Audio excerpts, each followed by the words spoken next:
Greetings, YouTube. Yesterday I made a video and posted it, and it was called, I think it was called Obama Won.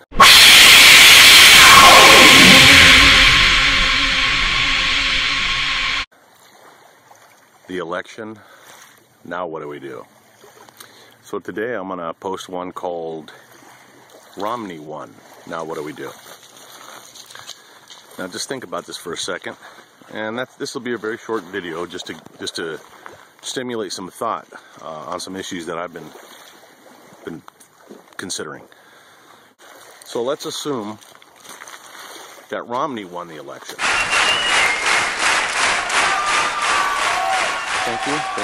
Thank you very much. Okay, once all the confetti and the rubber ducks are put away and all the champagne bottles have been picked up, what do we Republicans and conservatives and those who were, even the Democrats who were not happy with Obama, what do we do now? Well, I think that we need to all consider how we're going to spend the next 4 years, which is certainly holding Romney accountable the same way we held Obama accountable. I certainly hope we don't have anywhere near the amount of disappointment that we've had with Obama.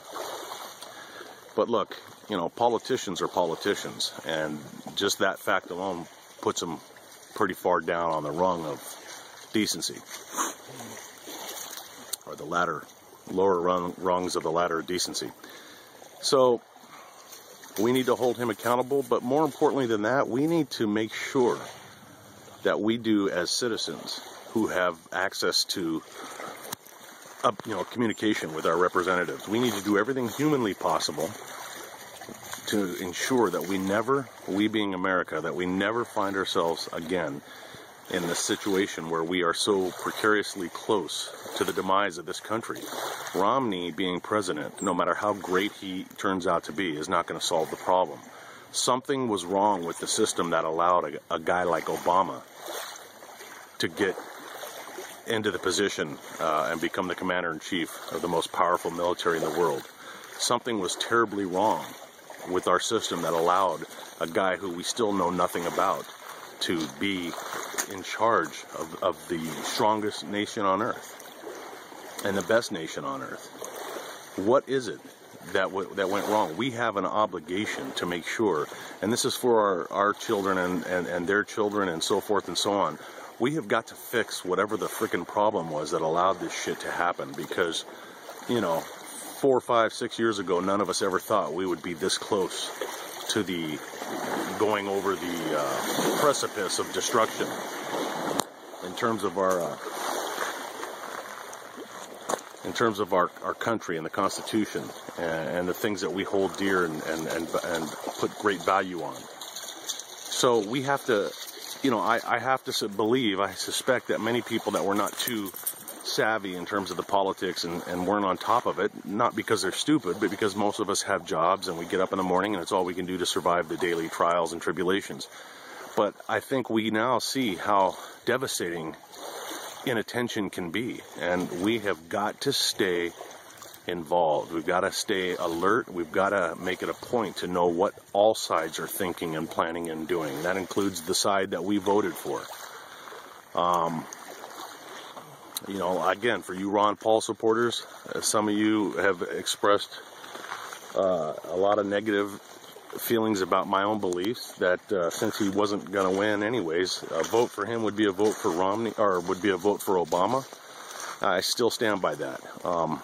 I know that in my view, there's the world, or the way we wish the world was, and then there's the way that the world is, and I choose to deal with reality and not wish that things were different.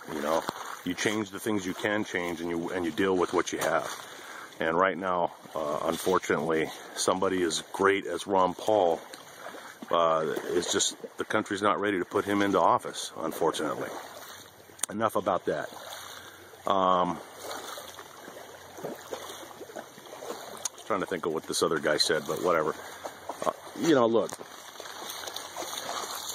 we have got to, if we were the type of people that never wrote letters to our Congress people, we've got to become those people. We've got to pay attention to the different bills that come across the president's desk. We've got to pay full attention to the ever-increasing tide that is always rising against our Second Amendment.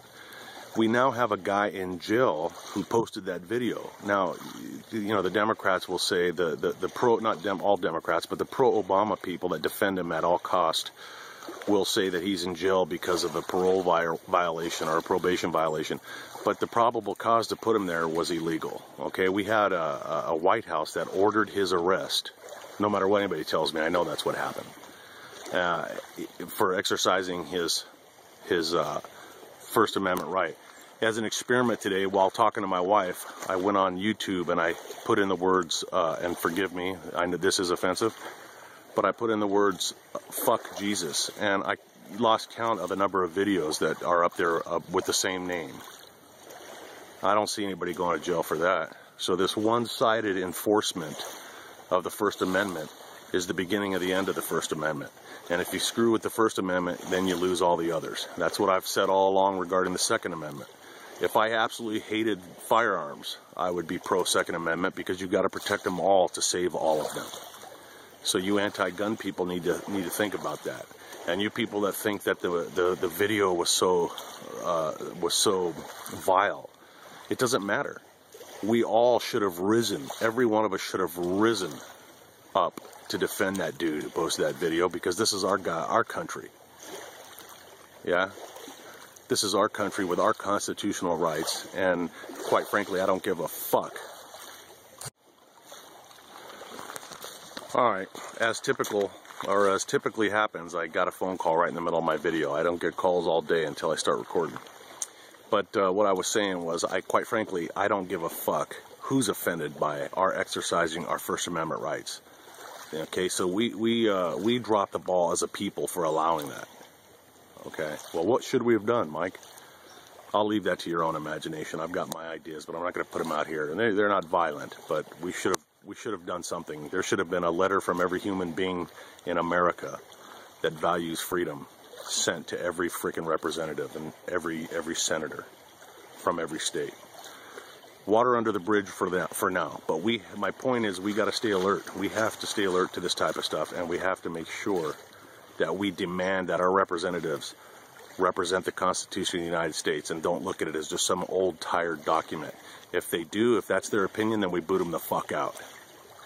And that's whether it's a fucking governor of a state, or a mayor of a city, or the fucking head janitor at the janitor's fucking union.